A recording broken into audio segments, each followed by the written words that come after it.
네, 오늘 말씀 데살로니가 전서 신약성경 5장 5절로 11절의 말씀, 밤과 어둠이 아닌 낮과 빛에 속한 무리들에 대해서 살펴보고자 합니다. 이 밤거리를 밝혀주는 가로등 불빛이 없다면 얼마나 많은 사람들이 통행하는데 불편할까요? 이 대낮처럼 환한 밤인데도 각종 사건 사고가 끊이지 않는데 어둠에 쌓여 있다면 오늘날 세상은 더 많은 사건 사고가 일어나게 될 것입니다. 얼마 전 소상공인들이 가게에 불을 끈 적이 있죠. 엄청 어두웠습니다. 그러면 이 길거리의 가로등 언제부터 시작된 것일까요? 미국 필라델피아 출신이며 정치가이자 과학자 그리고 저술가였던 벤저민 플랭클린이 어느 날 예쁜 등을 하나 사왔습니다. 그리고 잘 닦아서 집 담벼락 옆에 선반을 내어달고 그 위에 등을 놓고 밤이 되면 가로등 그 등에 불을 붙였습니다. 많은 사람들이 처음에 이상하게 생각했습니다. 등은 안에 있어야 되는데 바깥에다가 저렇게 켜놓는지. 그런데 시간이 지나면서 사람들이 그 등이 켜져 있는 집이 벤저민 플랭클린이라는 집을 알게 되었던 것이고, 그리고 그 앞을 지나갈 때 돌불이나 움푹 파인 곳을 피해서 지나갈 수 있었던 것입니다. 그것을 좋게 여겼던 동네 사람들이 하나둘 전부 다가 길거리 자기 집 담벼락에다가 등을 내어놓기 시작했습니다.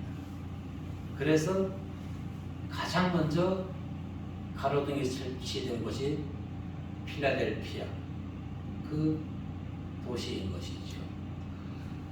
그가 1790년도에 사망했으니까 언제 그 등이 밝혀졌는지 모르지만 최소한 길거리에 등이 밝혀진 것은 최소한 230년 이상이 지났다는 것입니다.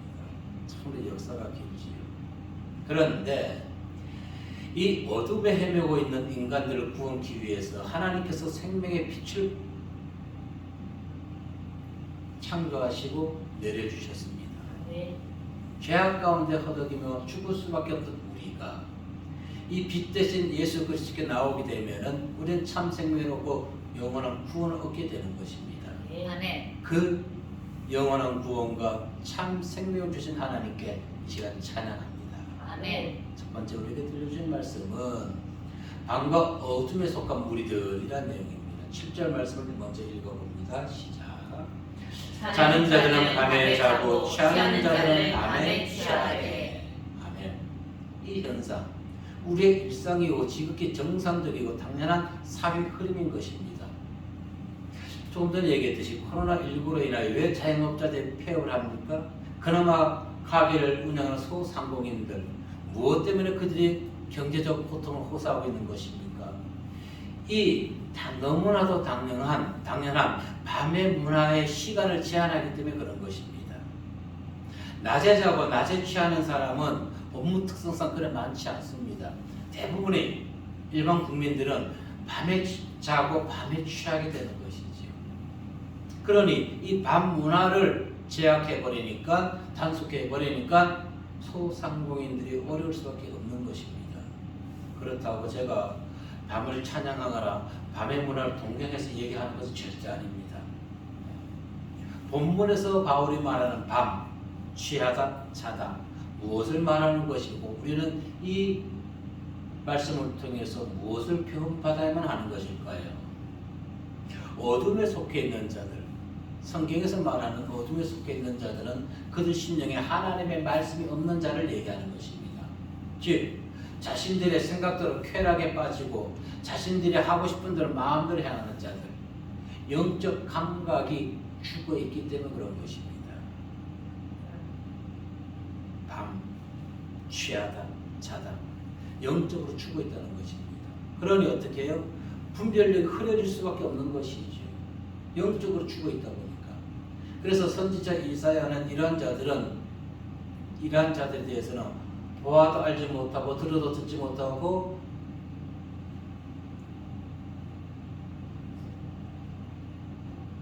귀가 막히고 눈이 막힌 자라고 평했습니다. 이사야 6장 9절로 10절 말씀에 보면은 시작. 여호와께서 이르시되 가서 이 백성에게 이르기를 너희가 듣기는 들어도 깨닫지 못할 것이요 보기는 보아도 알지 못하리라 하여 이 백성의 마음을 둔하게 하며 그들의 귀가 막히고 그들의 눈이 감기게 하라. 염려하건대 그들이 눈으로 보고 귀로 듣고 마음으로 깨닫고 다시 돌아와 고침을 하노라 하시고. 아멘. 자, 10절 말씀에 보면 이 말씀의 의미, 하나님께서 죄인을 향해서 끝내 돌아서지 않는 사람 영영이 유기하시겠다는 내용인데, 그렇다면 이 말씀을 보게 되면 깨닫지 못하게 하는 것이 하나님께서 그들의 마음을 움직여주지 않았다는 것을 볼 수가 있습니다. 그런데 이들은 어떤 자들입니까? 보기는 보아도 듣기는 들어도 또 말하지 못하는 자들, 하나님의 재림에 대해서 알지 못하는 것이죠. 예수님의 재림에 대해서. 그러나 이들은 세상 돌아가는 물정은 누구보다도 잘 알고 있는 자들인 것입니다. 영적으로 무지하지만은 육적으로는 아주 약삭 빠른 자. 뒤에서 얘기하겠지만은 자칭 목사를 하는 자들, 그들은 하나님의 말씀을 듣고 전하면서도 이 말씀의 진리를 깨닫지 못하는 자들이 너무너무 많이 있다는 것입니다. 그런데 우리는 이 무시하고 하나님의 말씀을 전하면서도 세상을 따라가는 자들을 위해서 비판만 해야 되는 것일까요? 아니요. 비판할 것이 아니라 그들이 깨어 하나님께 온전히 돌아오도록 우리는 기도해야 되는 것입니다. 왜 그랬을까요? 우리도 과거에 그들과 같이 어둠에 속해 있던 자들이기 때문에 그렇습니다. 에베소 5장 8절 말씀해 보니까 시작. 너희가 전에는 어둠이더니 이제는 주 안에서 빛이라. 빛의 자녀들처럼 행하라. 아멘. 그런데 말씀을 전하는 자들이 빛의 자녀로 가면서 빛의 자녀가 아닌 어둠의 자녀로 행동하는 목사들과 교단들이 너무너무 많다는 것입니다. 사도 바울과 같이 정말 빛든 하나님의 생명을 받았다면 바울과 같이 모든 것을 다 잊어버리고 오직 주의 말씀만을 전파해야 되는 것입니다. 그런데 그들이 어떻게 해요? 다시 세상으로 돌아가 있는 자들이 너무너무 많다는 것입니다. 조금 전에 얘기했지만은 비판하고 질책하기보다는 저들이 하나님을 바르게 만나게 해달라고 우리는 기도할 수밖에 없다는 것입니다. 그것이 빛된 성도의 사명이기 때문에, 깨어있는 목자의 사명이기 때문에. 예수 그리스도를 따르는 자들은 더 이상 어둠의 그늘에서 방황해서는 안 되는 것입니다. 그 자는 예수를 믿으면서도 아직도 어둠에 있다는 것은 그가 아주 정말 온전한 하나님의 백성이 아니라는 증거인 것입니다. 요한복음 8장 12절 말씀 보게 되면은 시작. 예수께서 또 말씀하여 이르시되 나는 생명의 빛이니 나를 따르는 자는 어둠에 다니지 아니하고 생명의 빛을 얻으리라. 아멘. 그런데도 어둠에 세상에 속해 있는 자들이, 목자들이 너무너무 많은 것이 안타까운 것이고, 그 목자들의 설교에 아멘으로 화답하는 성도들이 있다는 것이 너무나 안타깝다는 것입니다. 지금 이 세상은 소돔 땅이 멸망당할 때보다 더 악한 시대인 것입니다. 하나님의 천사들이 소돔 땅에 들어갔을 때 소돔 백성들이 어떻게 했습니까? 그들을 요구했습니다. 그들을 헤아려 했던 것입니다. 이들이 어둠에 거하며 밤에 어둠에 거하고 있고 바로 밤에 취하였기 때문에 그런 것입니다. 하나님의 천사들을 알아보지 못했던 것이지요. 깨어있는 자는, 영적으로 깨어있는 자는 하나님의 사람을 알아볼 수가 있게 되는 것입니다. 아멘. 영적으로 눈멀고, 눈먼 이유가 듣지 못하기 때문에, 듣지 못하니까 알지 못하고 전하지 못하니까 주변 모든 사람들이 같이 죄악 가운데 빠져들 수밖에 없는 것입니다. 만약 소돔 땅에서 롯이라도 그가 깨어 있었다면은, 하나님의 말씀을 전파했다면은, 과연 소돔과 고모라 땅이 일시에 그렇게 무너지고 하나님의 심판을 받았을까요? 중요한 것은 롯 또한 어두움의 세상에 잡혀 있었기 때문에 그들을 하나님의 참된 생명의 빛으로 이끌지 못했던 것입니다. 오늘 우리가 롯처럼 세상에 처해 있다면 우리 형제와 이웃 식구들은 소돔 땅이 멸망할 때처럼 그들도 하나님의 예수님의 재림 때 심판받을 수밖에 없는 것입니다. 롯의 길을 걸어갈 것입니까? 아니면은 아브라함의 길을 걸어가면서 멸망에 있는 자들을 구원할 수 있는 빛된 생명의 길을 걸어가시겠습니까? 많은 자들이 롯의 길을 걸어가고 있습니다. 그러면서도 하나님을 믿는다고 찬양한다고 얘기하고 있습니다. 밤에 취하지 마십시오. 낮에 취해서 생명의 빛을 바라는 하나님의 진정한 백성들이 되시기를 바라겠습니다. 아멘. 그래야 거짓 선포하고 거짓되고 싹본 목자들 그들의 말에 유혹되지 아니할 수가 있는 것입니다. 아멘. 그들의 교회에서 떠날 수가 있는 것입니다. 아멘. 떠나야만 합니다. 그런데 많은 자들이 떠나지 못하고 그곳에 그냥 안주하고 있습니다. 왜 그럴까요? 화려한 것이 좋기 때문에, 또 그 무엇보다도 깨어있지 않기 때문에 그렇습니다. 영이 죽어있다는 것입니다. 아멘. 죽어있는 목자가 죽어있는 말씀을 전하니 듣는 성도가 같이 죽을 수밖에 없는 것입니다. 아멘. 그러면서도 자신들은 하나님을 믿는다고 찬양하고 있는 것입니다. 얼마나 가증스러운 행동인 것입니까?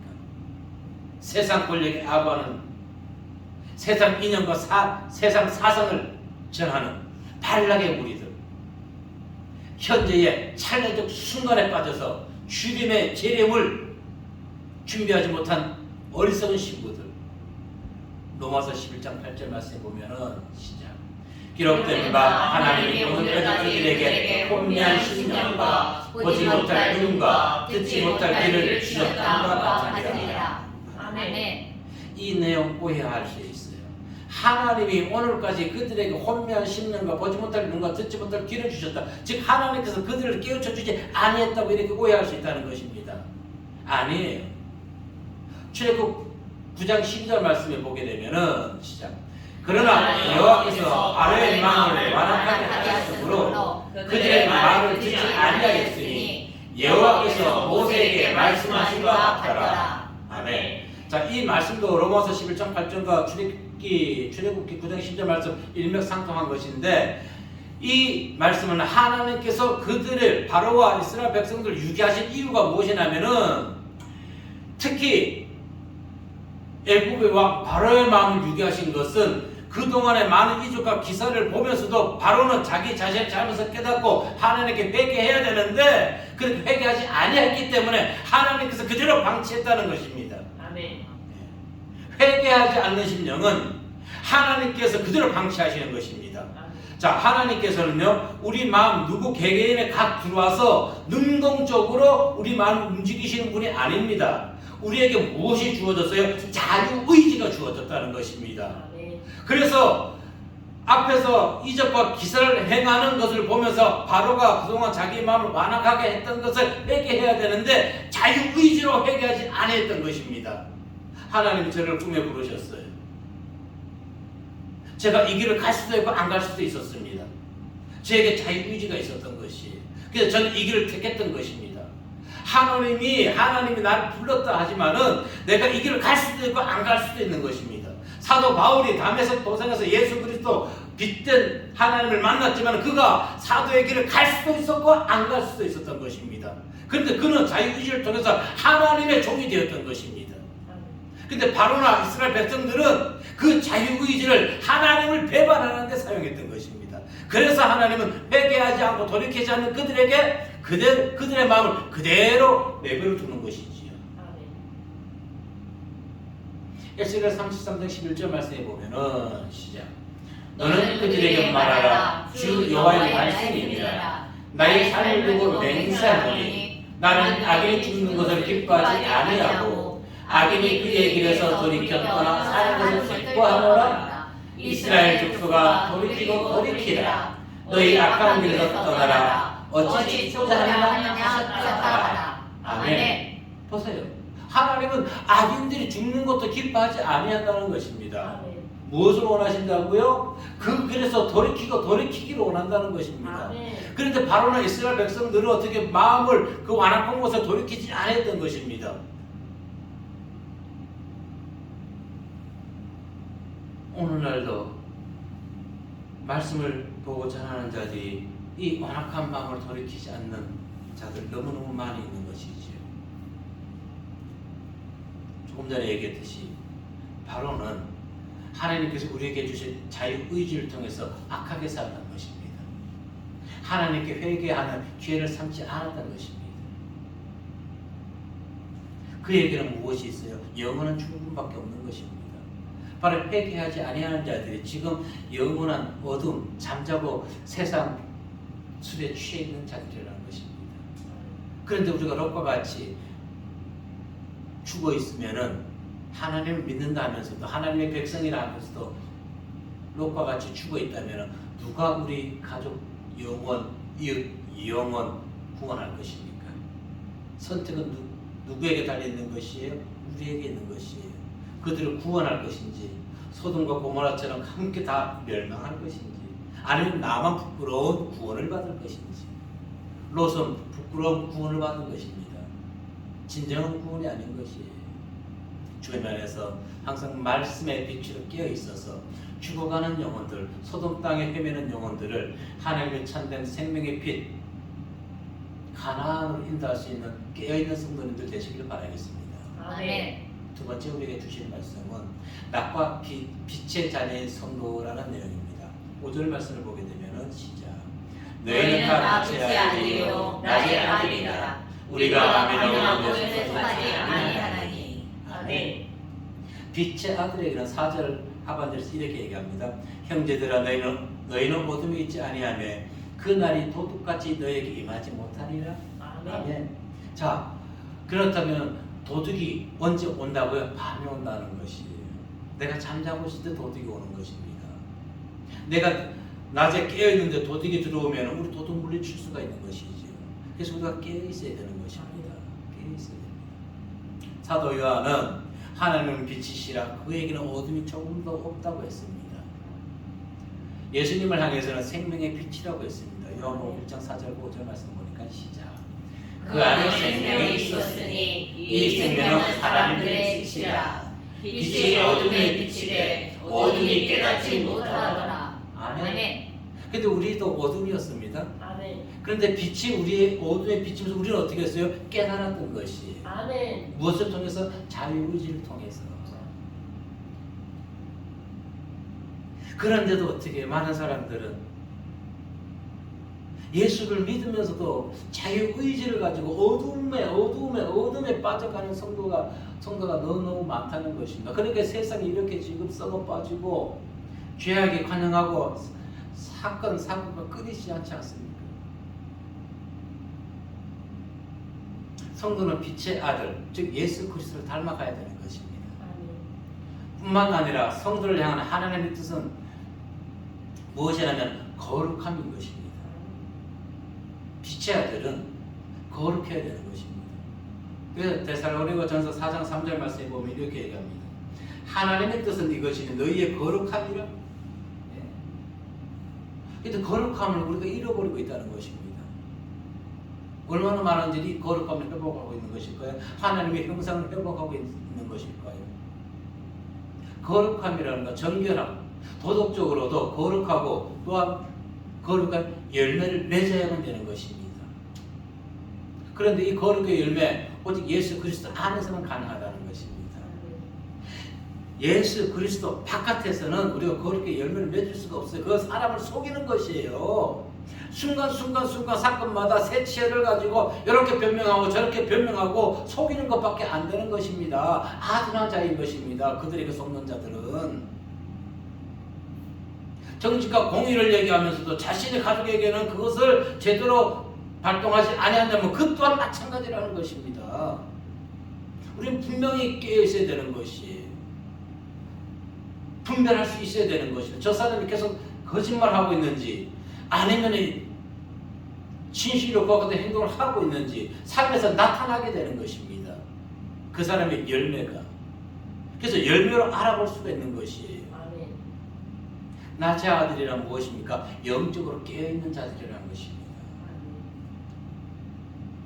밤에 속한 자들은 영적으로 죽어있는 자들이라는 것이죠. 우리가 빛의 특징에 대해서 알고 있듯이 빛은 어두운 곳을 밝혀주게 되는 것입니다. 그 어떤 작은 불빛 하나도. 그러나 불빛도 한계가 있지요. 우리는 예수 그리스도 그 큰 사랑의 빛을 우리는 받아가지고 이 어둠을 완전히 환하게 밝혀야 되는 것입니다. 아멘. 하나님께서 빛을 만드시기 전 땅은 흑암의 깊음 위에 운행했다고 얘기합니다. 그러나 하나님께서 빛이 있으라 하신 빛이 생겨 흑암이 온 땅을 밝혔을 때 이것을 보고 하나님이 첫째 날이라고 했습니다. 첫째 날. 그런데 여기에 태클 거는 사람들이 있어요. 하나님께서 태양을 넷째 날 창조하셨는데 어찌 빛을 창조한 날이 첫째 날이 될 수 있느냐 이렇게 태클을 겁니다. 태클 거는 사람들은 뭐냐면은 태양이 뜨고 지는 것을 통해서 하루로 생각하기 때문에 그런 것입니다. 그런데 태양에 의해서 하루가 정해지는 것이 아닙니다. 하루의 길이는 태양에 의해서 주어지는 것이 아니라 지축을 중심으로 한 자전에 의해서 날이 결정되는 것입니다. 그래서 빛과 생명의 근원, 태양이 아니라 빛을 창조하신 하나님이 빛과 생명의 근원이라는 것입니다. 아멘. 태양도 하나님이 창조한 창조물의 일부인 것입니다. 아멘. 왜? 하나님께서 태양을 멈추기도 하시고 10도를 뒤로 늦추기도 하시는 하나님, 전능하신 하나님. 아멘. 왜 가능할까요? 당신께서 태양의 주인이시기 때문에. 태양의 주인. 그런데 사람들이 그 하나님을 믿지 아니하고 하나님께서 만드신 그 태양을 보고 달을 보고 숭상하는 자들이 얼마나 많이 있습니까? 어리석고 무지한 자들인 것이지요. 아멘. 귀하면 누굴 믿어야 될까요? 하나님을 창조한 자를 믿어야만 되는 것이지요. 여호수아 10장 13절에 보면 이렇게 얘기했습니다. 태양이 머물고 달이 멈추기를 백성이 그 대적에게 원수 갚기까지 하였느니라. 야살의 책에 태양이 중천에 머물러서 거의 종일토록 속히 내려가지 아니하였다고 기록하고 있는 것입니다. 자 보세요. 하나님께서 태양도 멈추게 하시는 하나님. 열왕기하 20장 9절로 11절 말씀 봅니다. 시작. 이사야가 이르되 여호와께서 하신 말씀을 응하게 하시기에 대하여 여호와께로부터 왕에게 한 징표가 임하리이다. 해 그림자가 10도를 나아갈 것이니까 혹 10도를 물러갈 것이니까 하니 히스기야가 대답하되 그림자가 10도를 나아가기는 쉬우니 그래할 것이 아니라 10도가 뒤로 물러갈 것이니까 아니라. 선지자 이사야가 여호와께 간구하되 아하스의 회식에 이르게 나아갔던 해 그림자를 10도 뒤로 물러가게 하셨더라. 아멘. 하나님은 태양도 당신이 원하는 대로 조정하시는 능력의 하나님. 왜? 주인이기 때문에. 그래서 말씀을 통해서 전하고자 하는 것은 다른 것이 아니라 이것입니다. 우주 만물을 말씀으로 창조하시고 다스리는 전능하신 하나님을 믿는 성도, 즉 빛의 자녀들이라면 어두운 것을 밝혀주는 빛의 삶을 살아가야만 된다는 것입니다. 그것이 기본인 것이고 그리고 빛의 열매를 맺어야만 되는 것입니다. 아멘. 에베소서 5장 9절 말씀에 보니까 시작. 빛의 열매는 모든 착함과 의로움과 진실함에 있느니라. 아멘. 그런데 오늘 빛의 상을 받았다고 하는 목사들이 어둠 속에 죄악을 일삼던 자를 지지한다고 선언합니다. 작년 21년 8월달 9월달에 있었던 일입니다. 목사들 1172명 그리고 129명 또 춘천에 있는 목사가 32명 또 기타 목사 100명이 특정 정당의 세체를 놀리는 그 자를 지지한다고 선언했습니다. 자 여기에 보니까 진보교단 즉 촛불 시위를 찬성했던 목사들이 있었습니다. 방성윤이라고 3대째 자기가 목사라고 아주 자랑하는 목사가 있습니다. 그 자가 지지했습니다. 그 자들이. 이들 어떤 부류에 속하는 자들일까요? 이사야 선지자 아까 읽어봤던 6장 9절에 보면은 듣기는 들어도 깨닫지 못하고 보기는 보아도 알지 못하는 자들입니다. 아멘. 하나님의 말씀을 자기들이 죄송합니다. 막말을 뻔했어요. 자신들이 대학 교수고 뭐고 하면서도 진리의 말씀을 곡해하고 있는 것입니다. 영적 감각이 둔화되어서 인간의 종이 되어버린 싹둑목자들, 세상 사상과 진리의 말씀을 분별하지 못하는 영적 귀가 어두운 자들입니다. 아멘. 왜? 세상에 취해 있기 때문에. 아멘. 오늘날 한국 사회는 갈등과 혐오, 비방과 허위로 판치고 있습니다. 그런데 이 중심에 누가 서 있을까요? 이 중심에 비방과 혐오, 갈등을 조작하는 중심에 교회가 중심이 있습니다. 너무나 안타까운 것입니다. 목사들이 특정 대선 후보 지지하는 것 선거법 위반에 해당되지 않나요? 2021년 11월 달에 두레교회 김진홍 목사님이 요한복음의 말씀인가 가지고 정권 교체에 대해서 설교한 적이 있습니다. 내용은 듣지 않았어요. 평화나무라는 단체에서 그 목사님을 선거법 위반 혐의로 고발했습니다. 자, 그래서 제가 얘기하는 것입니다. 그러면 특정 후보를 지지한 목사들은 왜 고발하지 않는 것인가요? 1172명, 129명, 30명, 100명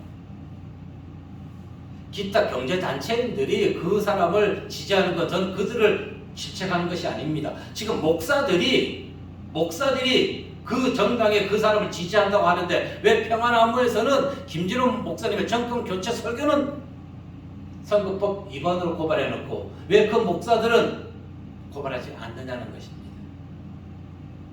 하나 더 있습니다. 김민우 목사라는 분이 있습니다. 경희대 교수입니다. 현재는. 과거에 미국 길복교회 담임 목사였습니다. 그는 이렇게 이야기합니다. 윤미향은 민주당의 주홍 글씨인가? 민주당은 그 사람을 축하와 격려로 환대해야 하는 것이 옳다고 얘기했습니다. 이분이 교수자 목사이면서 환대의 뜻을 모르는가 봐요. 환대가 무엇입니까? 반갑게 맞아 정성껏 후하게 대접하는 것을 환대라고 합니다. 윤미향 씨의 그 사건에서 또 한번은 화가 나서 분이 나서 입이 꼬입니다. 그래서 얘기하지 않겠습니다. 다 잘 알고 계시지요. 그 사람을 우리가 좀 환대해줘야 되는 것입니까? 그 사람이 길복교회 담임 목사였고 지금 경희대 미래 무슨 연구소 교수로 있는 자인 것입니다. 김민흥 씨란 사람이 이거는 본인이 직접 얘기한 걸 기자가 옮긴 글을 제가 일부만 발췌한 것입니다. 그래서 고소당해도 상관없어요. 자기들이 한 얘기이기 때문에 직접. 자, 그래서 평화나무 김민홍 씨, 이 사람들은 일반 평론가나 단체가 아니지요. 기독교계 관련이 있기 때문에 제가 그래서 이 사람들을 끄집어서 얘기하는 것입니다. 목사이며 기독교 단체라고 말하기 때문에 바로 이와 같은 자들이 지금 사회를 조장하고 있는데 기독교가 중심에 있다는 것입니다. 저는 이렇게 얘기하고 싶습니다. 당신들이 지지선언하고 환대하고 고소고발할 그 시간에 정말 이 나라를 위해 나가서 기도에 무릎을 꿇으라고 말합니다. 아멘. 정말로 나라를, 대한민국을 하나님의 영혼들을 위한다면 너희들이 사상이 아니고 정치적 이념이 아니라면 나라를 위해서 무릎을 꿇으라. 기도에 꿇으라. 그리고 부탁합니다. 그 교회를 섬기는 자들이 그 자리에서 속히 나오시길 바라겠습니다. 그들은 썩은 나무고 거짓 목자고 싹은 목자고 진리라고는 조금도 없는 자들이기 때문에 그렇습니다. 당신들도 함께 죽습니다. 아멘. 그 교회에서 나오는 것이 빛된 성도로 살아갈 수 있는 유일한 길이기 때문에 나와야 되는 것입니다. 성도는 어느 시대나 시대의 양초가 되어야 되는 것입니다. 자신을 불태워서 어두운 곳 빛을 비추고 갈등과 혐오와 비방이 난무하는 곳에 주님의 사랑을 가지고 그곳에 들어가서 화합으로 하나 만들어줄 수 있는, 일치시킬 수 있는 사랑의 양초가 되어야 되는 것입니다. 오늘 본문 9절로 11절 말씀 읽어보도록 합니다. 시작. 하나님이 우리를 세우심은 노하심의 일이 하심이 아니요 오직 우리 주 예수 그리스도로 말미암아 원하게 하시리라. 예수께서 우리를 위하여 죽으사 우리로 하여금 뛰어났든지 작든지 자기 앞에 살게 하려 하시니라. 그러므로 복자 권면하고 서로 떡을 세우기를 너희가 하는 것 같이 하라. 아멘. 성도는 오직 의를 행하고 정의를 고수하며 빛의 삶을 살아야 한다는 것입니다. 그래야 할 때 이 죄로 물든 세상이 그나마 생명의 말씀으로 진리의 빛으로 살아갈 수 있는 살기 좋은 나라가 될 수 있는 것입니다. 우리는 빛을 통해서 어둠에 있는 자들에게 생명의 빛을 비추는 줄기로 또 사명을 온전히 감당해야 될 줄을 믿습니다. 아멘. 그래야지만 그들이 어두운 곳에서 빛으로 나올 수가 있는 것이지요. 특히 낮에 속한 우리 성도들은 마음에 사랑의 흉패를 붙여야 되는 것입니다. 그리고 이 머리에는 구원의 소망의 투구를 써야 되는 것입니다. 아멘. 그래야 할 때 평안하고라든지 김민웅이라든지 기타 진보교단에서 얘기하는 방인성이라는 그런 사람들에게 미혹에 넘어가지 아니하게 될 것입니다. 빛을 받은 자는 저들이 거짓된 목자, 싹군 목자라는 것을 분별할 수가 있습니다. 아멘.